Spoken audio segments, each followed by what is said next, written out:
in the car, someone's driving it, someone's on top of the car, there's other cars and motorbikes, ATVs and so on flying around and smashing into each other. It's a nerve-wracking experience. We spent months perfecting this and kind of putting all the pieces together and building this sequence shot by shot, piece by piece, moment by moment. Today I'm going to be taking you through a scene in Extraction 2, shot by shot, so buckle up.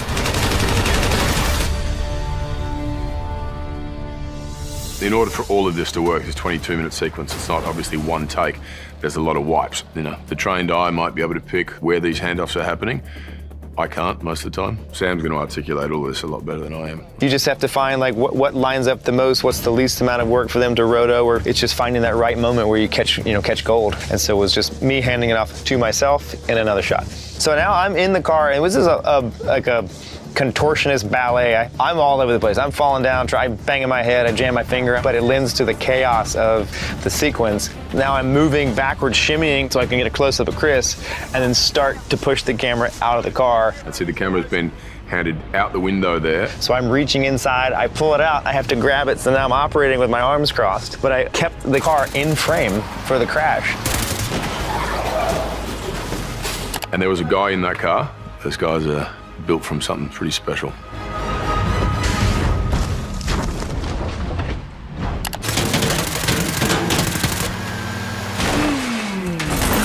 The original intention was for the car to hit the pipes and then flip over. But for whatever reason, the driver hit the button a little too early and landed on top of the pipes, and they scattered in a much more exciting visual display. So we went in and talked with visual effects. Can we put something in there? And so we added the K-rail to the shot to cause it to flip like that and then land on the pipes. And it came out pretty cool in the final product. Those are real practical effects. Our special effects team was great. They did real explosions there, and so we wanted to get as close as possible, and it gets hot when you get that close. These men are killers. Yeah, so am I. Yeah, we actually came back and shot this a few different times just to add in a little more interaction, a little more dialogue between the characters, because you need to keep giving it context. And no matter how cool and exciting the action can be, you've got to keep bringing it back to, or grounding it with, who's the character you're watching? What's his relationship to this? What are the stakes here beyond what you're seeing? We've got real riders there. And see ya. Goodbye. Boom.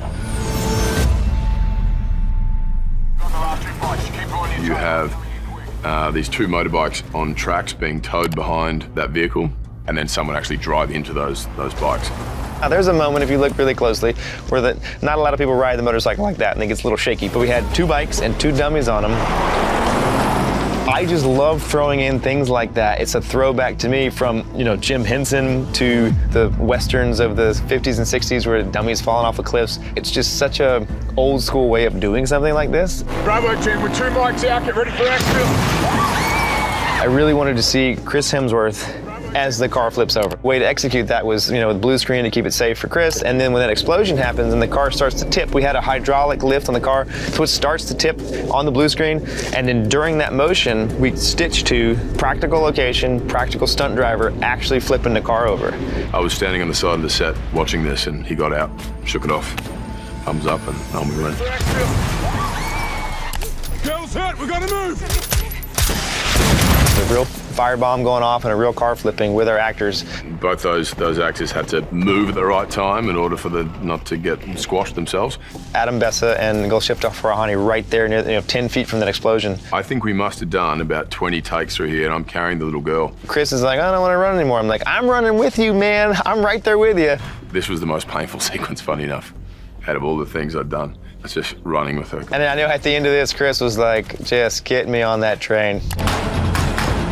Because the train was so complicated, so intricate, we rehearsed for 3 weeks on location with everyone, 3 weeks of rehearsal, and then we rolled right into the first day of shooting, so we started with the train sequence, actually. We shot a lot of this in a studio, little pieces, and then we're actually on a real train now, on a separate location, separate day. So this was shot many weeks, maybe months later.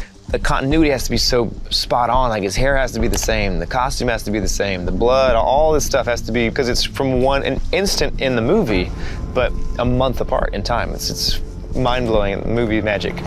This is all practical. We're moving at 30, 40 miles an hour down the track. We've got a chopper who's chasing us. We've got big guns. And I'm getting cues just off camera saying, okay, now. So I walk back out here, roll up the door, and there's the helicopter waiting. And then we have squibs on the deck there, so all those things are exploding. They're little timed charges. But he's firing blanks. He got a real helicopter. You know, these missiles are digitally added, but we did have special effects doing some explosions at the back to, you know, to mimic that. Now it becomes a CG takeover into the explosion. We couldn't afford to crash 53 helicopters in the ground. This is where it gets really wild. You know, you're train here, moving at speed, real helicopter, landing on a train, and none of those guys are harnessed in. There's 5 stunt performers and para-rescues hopping off of this helicopter. If one of them falls off the edge at this point, they're dead. You know, this is a pretty risky sequence. At this moment, I'm close enough to reach out and touch these guys. Part of the reason that I put myself in those spots is because I've been in some tough spots before in my career with stunts, and there's kind of an innate body awareness that you really only get having been in those kind of situations. You know, we got just an incredible shot. And this is all part of the elaborate orchestration that Sam Hargrave's put together. It's pretty cool. Thank you for going through this sequence with me, shot by shot. Now check out Extraction 2, only on Netflix.